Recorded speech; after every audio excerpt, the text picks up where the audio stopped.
Am I the a-hole for telling my sister I won't be asking our dad to go above and beyond for her?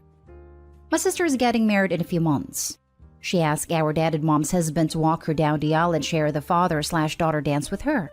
Mom left dad for her husband when I was 6. My sister was 7 and our brother was 5. It devastated dad because he worked so damn hard and thought he had a happy marriage. Instead, his wife was cheating with a guy at work and ended up married to the guy.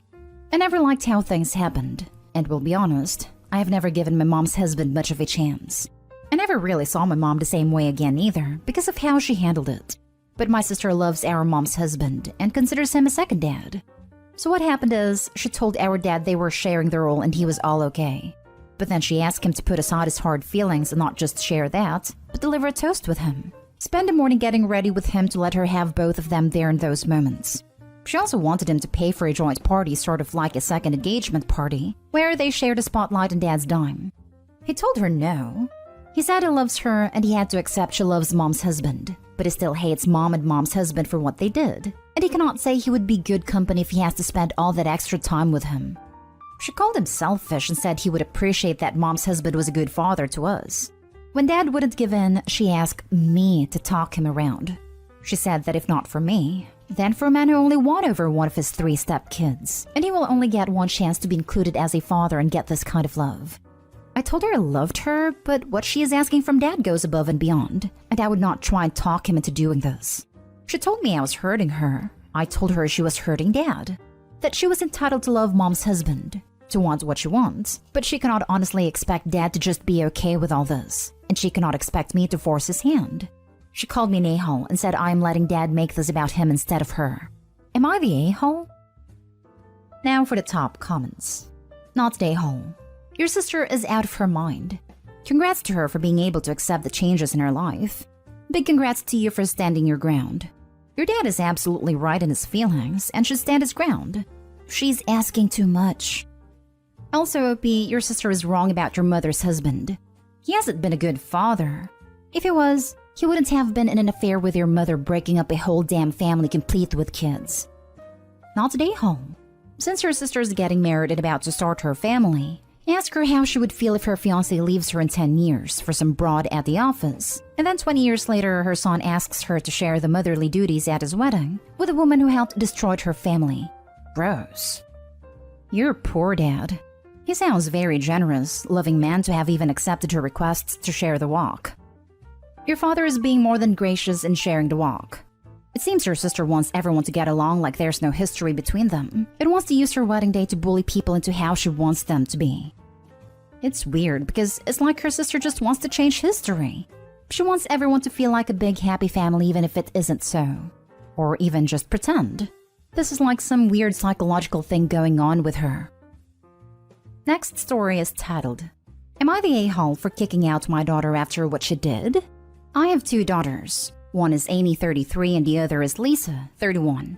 Lisa got married a couple months ago. She had a hard time in life. She had surgery and got addicted to opioids at 15. She struggled through school for a while, ended up doing a crap ton of things she wasn't proud of, but once we managed to get her proper help, she was fine again. In context, the things she did whilst an addict were really bad. I'm talking ruining family reunions, causing arguments around the house, the works. One example is when Amy was graduating. Lisa didn't want to go, and insisted we both go without her. But this was when she was at the height of her addiction, so we called her grandparents to watch her, and they would take 10 minutes to get to the house. She warned us that if she went, she might cause a scene, but Amy told her to just shut up and come, and she should at least be able to sit through one of the most important moments of her life. Well, she ended up projectile vomiting all over the next 2 rows, then proceeded to break down and wail/cry because of the embarrassment. I left with her whilst my husband stayed to support Amy. Obviously, her sister was furious at her, and when we got home, she promised Lisa that when her graduation came, she'd ruin it for her. Lisa had been off the meds for long before her graduation, and begged us to not let her sister come. We obliged, and told Amy to stay at home or do something else. She was not welcome at the graduation, and graduation went fine. There were a ton of more incidents in the 2 years where she was an addict, but in the end, she got clean, went to a good college, and got a great job. She's well past her addiction now. Now, because Amy never got to ruin her sister's graduation, she's been waiting for another big life moment for her to ruin. If it's relevant, Amy never got to go to college, so that high school graduation was her only graduation. Lisa graduated from college, but only me and her father were able to go because of the distance. Now, the moment that Amy had dedicated herself to ruining is her wedding. Lisa is often sensitive at life events. She has some issues she's working through with a therapist on the side. She thought that Amy would be over the high school graduation issue, and Amy pretended like she was. But then in the dressing room right before Lisa was meant to walk down the aisle, Amy took her aside and started insulting everything about her. I had gone to the bathroom at this time. She called her fat, she said her dress made her look like a pathetic, cheap woman, that her husband was constantly looking at other women's bodies. She went on and on until Lisa was on the ground in tears. Her makeup was ruined, no one was there to fix it, and the wedding was ruined. Lisa walked down the aisle still crying. After this, I told the family what Amy had done, and no one's talking to her. I kicked her out and told her not to come back, because she was a vile human being who can't let anything go. She has nowhere else to go now because she can't afford any other house. Am I the a-hole? From the picture you've painted here, it sounds like you've alienated Amy for the last 15 years or so, while giving Lisa the extra attention and support she needed. And it sounds like you've consistently, all three of you, sided against Amy on every issue. While I never would have done what you did, I honestly can't say I wouldn't be harboring serious resentment against all three of you as well if I had been in Amy's position. You straight up said she wasn't wanted at her sister's graduation. Whatever she was feeling over the embarrassment Lisa caused her at what sounds like the only major event she's ever had to be about her, you don't think that didn't seriously compound the issue? Damn, you're the a-hole. Lisa was a 15-year-old who accidentally got addicted to opioids. A tragedy, really. And while in an incredibly vulnerable state, she made grave mistakes. But she was still only a child. Amy wasn't wanted at a graduation because she literally said she would ruin it, which could truly affect Lisa's recovery. And although you are right that Amy suffered too, at the wedding she, a 33-year-old woman, acted with such cruelty and evil, ruining her sister's wedding because she couldn't forgive something her 15-year-old sister did. Which wasn't her fault really, getting addicted with pills given by doctor for medical reasons. While I do believe the parents are a-holes for not properly dealing with it all, she fully deserved to be kicked out. Also, I think it's worth noting that Lisa didn't want to make a scene at her sister's graduation and didn't do it on purpose for attention. Her vomiting over 2 rows of seating is because Amy pushed her into attending and refused to wait 10 minutes for grandparents to turn up and look after her sister, who was feeling unwell. If she were ill with norovirus or food poisoning, the same would apply. She wasn't feeling well, was pressured into attending, and predictably suffered an embarrassing accident. Not to mention, it sounds like most of the times the parents have sided with Lisa against Amy are purely because of this ongoing quest for revenge that Amy has been driven by. You're the a-hole. Not because you kicked out Amy, but because you kind of failed as a parent. Don't you realize that Amy wasn't only upset about a graduation? She can't let it go and was holding a grudge for all these years because it's not just about a graduation. Having an addict in the family causes stress, discomfort, pain, and suffering. And you failed to realize the impact it had on Amy. That's on you. A lot of people here are slamming the 33-year-old for being a grown adult, but she obviously never matured. There's a lot of missing context in Opie's story. I'm sure Amy was the glass child, as someone posted above, and continued to be through adulthood. I bet Opie focuses on Lisa every time they visit, asking her about her sobriety and taking an active interest in her life and education to help her maintain sobriety. Which is great for Lisa, but I'm betting Amy did not get such attention as she didn't even get to go to college. I bet, but your sister is an addict, she needs this, was something she heard often. Both girls need deep therapy. Everyone sucks here, but Opie is a special a-hole in my opinion. Next story. Am I the a-hole for telling my dad that I'm not his replacement wife? My female 16 mom passed away recently. My brother, male 14, and dad are so devastated by this tragic loss, and we are all struggling. I've basically found myself handling all chores and work around the house. My brother is too traumatized, he hasn't been talking since the funeral, and my dad hasn't been lifting a finger and do a single thing.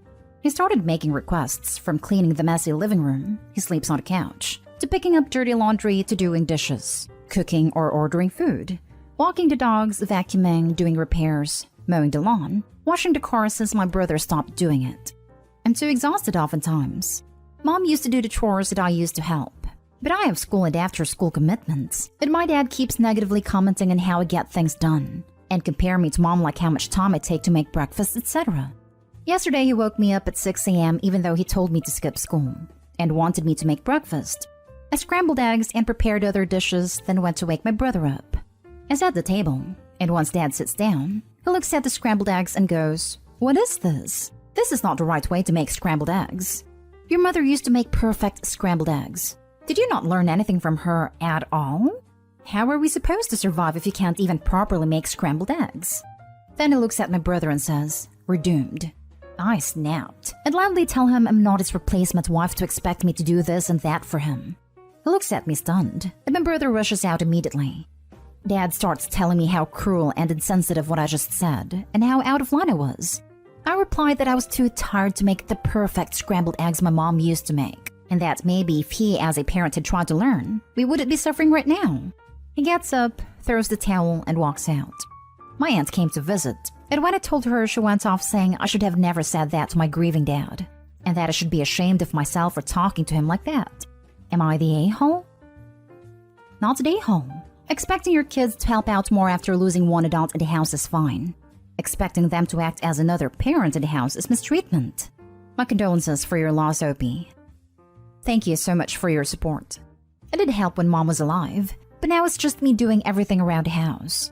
I obviously cannot ask my depressed brother to help, and Dad just expects everything to be done, although it doesn't work. Just don't. He's the parent. Tell him to start acting like it. If your brother gets to grieve, so do you. Don't tolerate that sexist nonsense. Your family needs grief therapy immediately.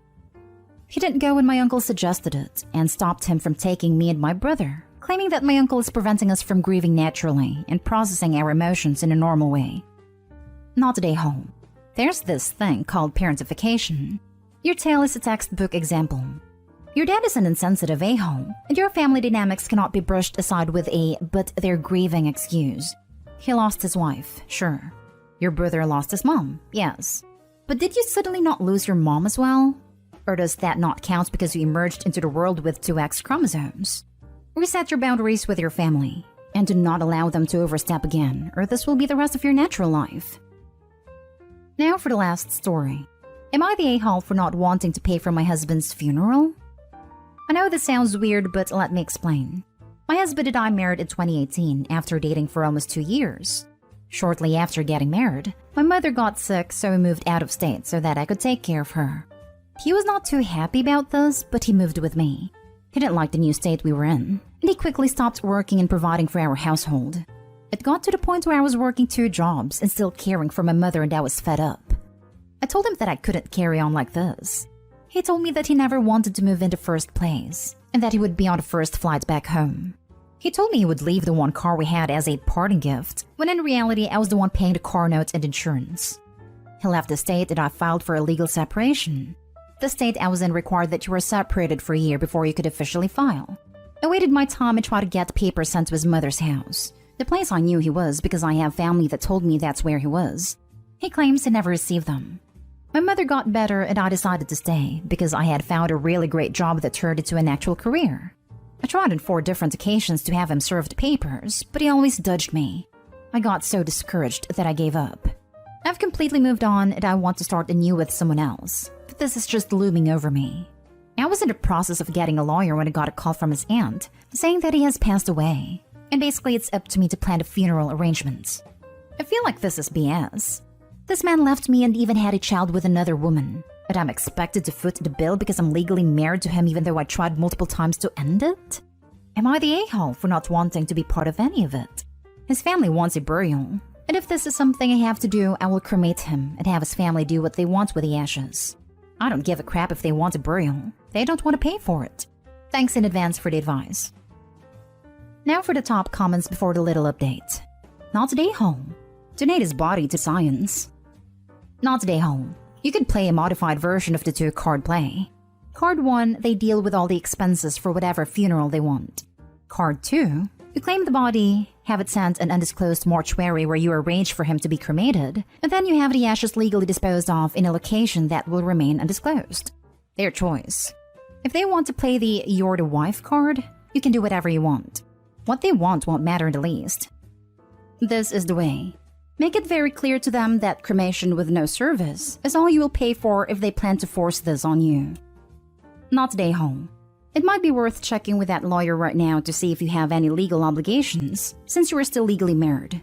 This might mean that you also have legal rights to anything like a survivor's pension or insurance, or any portion of the estate if that existed. You can definitely refuse the family. You don't owe them a funeral. If you somehow have a legal obligation to pay for disposal of the body, then inform the family that you will be paying for the most basic, no-frills cremation package with no service, no wake, no plot, no headstone. They are welcome to pay for any additional services that they want, even though if they could afford this, they probably wouldn't be reaching out to you. On the upside, a cremation might be cheaper than lengthy divorce proceedings. Updates and a little more info. I've decided to get in touch with a lawyer to see my options.